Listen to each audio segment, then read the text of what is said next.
Israel defence forces ने खुफिया जानकारी के आधार पर हिजबुल्लाह आतंकवादी संगठन के मिसाइल यूनिट के कमांडर को मार गिराया था।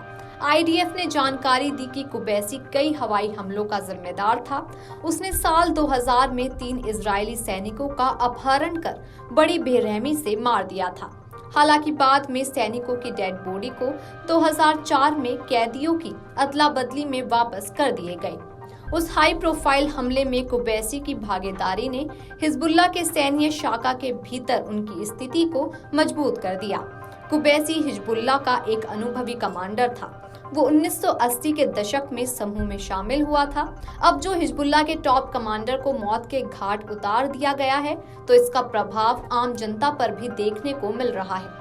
इजरायली हमले का डर इतना ज्यादा है कि लेबनान के कई शहरों के लोग शहर छोड़कर भाग रहे हैं।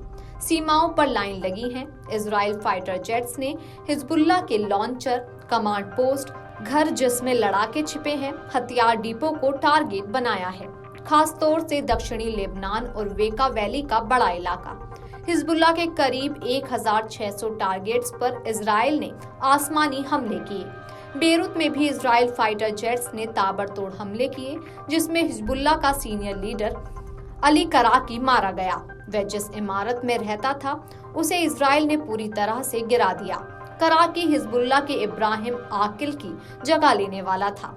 आकिल हिजबुल्लाह के राडवान फोर्स का कमांडर था, जो बेरूत में एक इमारत की बेसमेंट में मारा गया। उसके ऊपर इजराइल ने एक पूरी इमारत गिरा दी थी। स्थानीय मीडिया कह रही है कि कराकी मारा गया है, लेकिन हिजबुल्लाह इस बात से इनकार कर रहा है। इजरायली हमले में अब तक हिजबुल्लाह के कई बड़े कमांडर मारे जाने का दावा किया जा रहा है। पहले शुक्रवार को इजरायली डिफेंस फोर्स ने इस बात की पुष्टि की थी। हिजबुल्लाह के 16 सीनियर कमांडर मारे गए। ये सभी बेरूत में एक मीटिंग के लिए जमा हुए थे। इसमें प्रमुख है इब्राहिम आकिल, फुहद शुक्र, विस्म अल-ताविल, अबू हसन समीर, तालेब समी अब्दुल्ला, मोहम्मद नासिर और इब्राहिम कोबीसी। कोबीसी हिजबुल्लाह की मिसाइल यूनिट का इंचार्ज था। कोबीसी को लेकर इजरायली डिफेंस फोर्स ने कहा था कि वह अपने आतंकी संगठन के लिए काम करता है, आतंकी हमलों की प्लानिंग और उन्हें पूरा करने की सारी जिम्मेदारी लेता था। इसकी वजह से इजरायली सेना और आम नागरिक मारे गए हैं, इसीलिए इसे मारना जरूरी था। कोबीसी एयर स्ट्राइक में मारा गया। वह जिस इमारत में रह रहा था, इसे इजरायली सेना ने बम से गिरा दिया। इस हमले में हिजबुल्लाह के 15 और लड़ाके जख्मी हुए हैं। Video desk अमरउजाला.com।